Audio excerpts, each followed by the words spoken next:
Hello friends, welcome to my channel. Harithra Gokulraj. இன்னைக்கான வீடியோல நம்ம சூப்பரான டேஸ்டான கப் கேக்ஸ் எப்படி பண்றதுன்னு பார்க்கலாம். ரொம்ப கம்மியான பொருட்களை வச்சு இதை செஞ்சிடலாம்.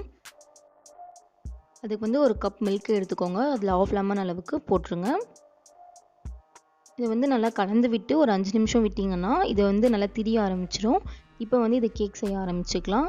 இது இல்லை அப்படின்னா நீங்கள் இந்த ஸ்டெப்புக்கு பதிலாக நீங்கள் 2 முட்டை ஆட் பண்ணிக்கலாம். அப்படி இல்லைன்னா தயிரும் ஆட் பண்ணிக்கலாம்.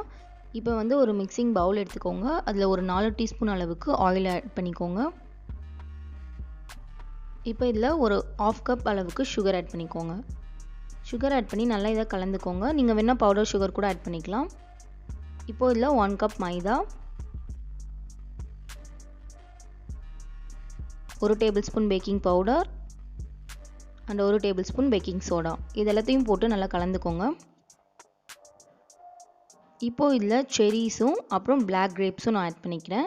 உங்களுக்கு இது வேண்டாம் அப்படின்னு நீங்கள் நினச்சிங்கன்னா ஸ்கிப் பண்ணிக்கலாம். இதில் நம்ம தயிர் பண்ணி வச்சுருந்தோம் பார்த்தீங்களா, அதை கொஞ்சம் கொஞ்சமாக ஆட் பண்ணி நல்லா கலந்துக்கோங்க. இந்த ஸ்டேஜில் மாவு நல்லா வரணும். இந்த மாதிரி நல்லா மிக்ஸ் பண்ணி வச்சுக்கோங்க. இப்போ இதில் கொஞ்சமாக வெனிலா எசன்ஸ் ஆட் பண்ணிக்கிறேன். உங்களுக்கு இது வேண்டாம் அப்படின்னு நினச்சிங்கன்னா ஸ்கிப் பண்ணிக்கலாம். இந்த ஸ்டேஜில் மாவு இருக்கணும். இப்போ நம்ம கப் எடுத்துக்கலாம். இது யூஸ் அண்ட் த்ரோ கப்பு. நீங்கள் அப்படி இல்லைனா வீட்டில் யூஸ் பண்ணுற கப்பை கூட எடுத்துக்கோங்க. இதில் எல்லா மாவையும் 3/4 வாசி ஃபில் பண்ணிக்கோங்க. ஏன்னா கேக் நல்லா உப்பி வரும், அதனால் 3/4 வாசி ஃபில் பண்ணிக்கோங்க.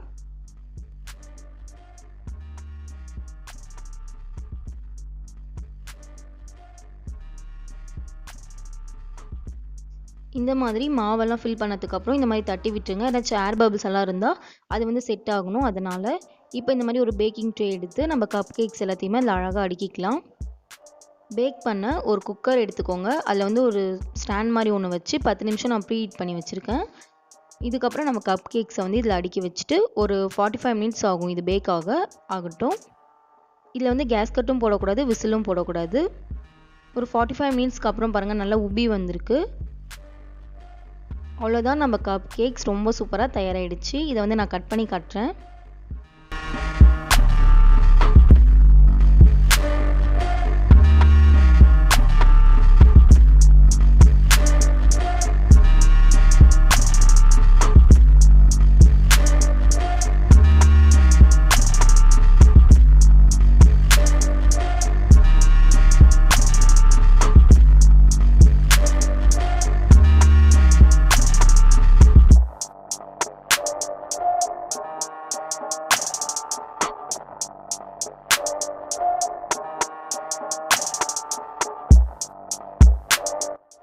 பாருங்கள் எவ்வளோ அழகாகவும் சூப்பரான டேஸ்டான கப் கேக் ரொம்ப சூப்பராக தயாராகிடுச்சு. உங்களுக்கு இந்த வீடியோ பிடிச்சா நம்ம சேனலை சப்ஸ்கிரைப் பண்ணிக்கோங்க. கூடவே வர பெல் ஐக்கானையும் கிளிக் பண்ணிக்கோங்க. அப்போ தான் நான் போடுற வீடியோஸ் எல்லாம் உங்களுக்கு நோட்டிஃபிகேஷனாக வரும். அது வரையும் பாய்.